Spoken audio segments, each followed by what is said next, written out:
pasar atas kinerja Astra di 2024? 2024 mungkin kita belum tahu ya. Cuman ngasih gambaran gini ya. Pertama adalah sektor otomotif. Sektor otomotif itu kalau kita lihat data Gaikindo terakhir, growth harusnya sama tahun ini. Jadi intinya flat growth sebenarnya. Cuman saya lihat ada potensi dominasi market share itu akan kena dari sisi Astra. Astra kan saat ini punya 55% market share ya. Cuman kalau kita lihat kan belakangan yang non Astra Group itu trennya lagi kayak meningkat gitu ya. Dulu pernah, zaman-zaman dulu Astra pernah market share-nya di bawah 50%. Itu zaman-zaman waktu itu si Mitsubishi launching Expander. Dulu si Astra tuh market share sampai 45%. Nah, sekarang saya lihat ibaratnya risiko ini bisa mirip sama kayak dulu gitu. Karena beberapa line up produk yang udah di launching ini bagus banget menurut saya. Dengan harga yang relatively sangat murah gitu ya. Nah, jadi competition ini menurut kita tuh jadi PR ya. Kalau seandainya nanti BYD ya, udah line up mereka punya 3 produk. Saya lihat kemarin kan MG juga masuk ya, Chery juga kemarin demand-nya so far juga bagus. Mereka punya Omoda 5 sama Tigo Pro.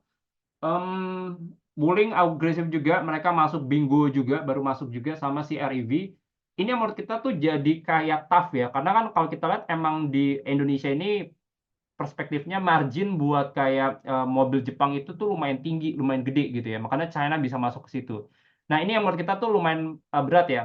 Growth-nya flat di industrinya, cuman market share bisa turun. Jadi ada ruang mungkin dari sisi volume bisa turun. Nah, itu yang pertama.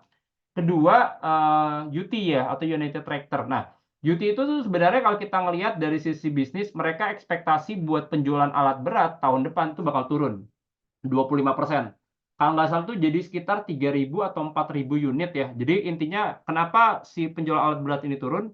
Selalu ingat bahwa penjualan alat berat ini 50% tuh banyak dipakai ke pertambangan. Nah, kalau kita lihat kan pertambangan mungkin produksi masih tinggi gitu ya. Cuman kita nggak ngelihat kalau misalnya beli baru, cycle ini akan bisa berlanjut sampai 7 tahun ke depan atau 10 tahun ke depan gitu ya. Nah, jadi kenapa si alat beratnya masih turun? Cuman kalau misalnya modelnya kontraktor, itu harusnya tuh demand masih ada. Karena contohnya tadi data produksi kita tuh 775 juta ton, padahal sebenarnya ekspektasinya cuma 710 gitu ya. Nah, jadi habis itu kalau kita lihat dari sisi mereka punya bisnis metal mining itu masih akan ongoing karena kan mereka juga punya nikel. Cuma kan nikel kan juga belakangan lagi lumayan berat. Martabe mereka masih lumayan jalan, goldnya masih ada, cuman kan production nggak yang signifikan gitu ya. Jadi itu sih. Astra Agro Lestari tough menurut saya sih.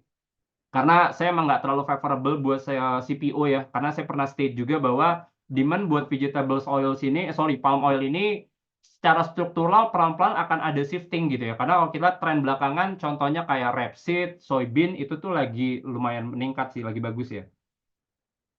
Pak Niko izin bertanya, apa yang